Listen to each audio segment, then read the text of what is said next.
আজকে হঠাৎ করে দেখেছি অনেক সাংবাদিক কী সব লিখছেন। আরে আমার মাথা ঘুরছে, সত্যি বলছি। আপনার লজ্জিত, বাংলা লজ্জিত ইত্যাদি লিখছেন কেন? ওয়াই? 2024-এ কোপার ফাইনালেও টিকিট কেটে লোক ঢুকতে পারেনি। স্টেডিয়ামের বাইরে মানুষের জনস্রোত, গেট ভাঙার পরে সম্পূর্ণ পরিস্থিতি নিয়ন্ত্রণের বাইরে চলে যায়। তারপর $14 মিলিয়ন কেস সেটেল হয়।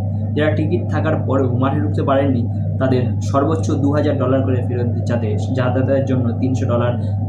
আপনাদের যদি লেখার থাকে পরিষ্কার করে লিখুন যে আমার টাকা ফেরত দিক। আপনারা কে মেসিকে দেখতে দিল্লি গেলেন, কে গেলেন না, তাতে কার কি এসে গেল মশাই? কিসের এত কুমিরের কান্না কাচ্ছে? সোজা কথায় কেন লিখতে পারলেন না যে টাকা ফেরত দিন? কেন এই কথাগুলো বললাম? কারণ 1 লাখ টিকিট করে 20,000 টাকায় বিক্রি করলে হয় 200 কোটি। 94টি বিধানসভায় হুমায়ুন, শাহজাহান, বাবর, সেলিম ইত্যাদিরা জিতবে, আর বাকি 200টা 1 কোটি করে ঢালা হবে। কন্টেন্ট ক্রিয়েটাররা মিম বানাবে, সাংবাদিকরা দুঃখ প্রকাশ করবে, আর উনি জনগণকে বোকা বানাবেন। এটাই মডেল। আচরণে লজ্জিত হওয়ার কোনো কারণ নেই। 1996 সালে ইডেনে শ্রীলঙ্কার সাথে সেমিফাইনালে যা হয়েছিল তা নিয়ে আমরা লজ্জাবোধ করি?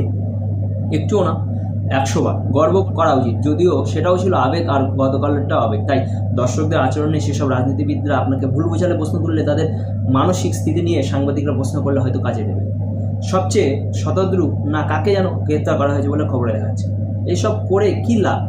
একটাই কথা বলুন, দর্শকদের টাকা ফেরত দিন, গল্প শেষ করুন। নইলে এই সাজানো নাটক নিয়ে লেখালেখি করে আর ভিডিও বানিয়ে আপনাদেরকে নিজেদের নিরপেক্ষ দেখানোর প্রচেষ্টা বন্ধ করুন। টাকা ফেরত দেবে ঘোষণা করে বলুন, নইলে সরাসরি বলুন চোর।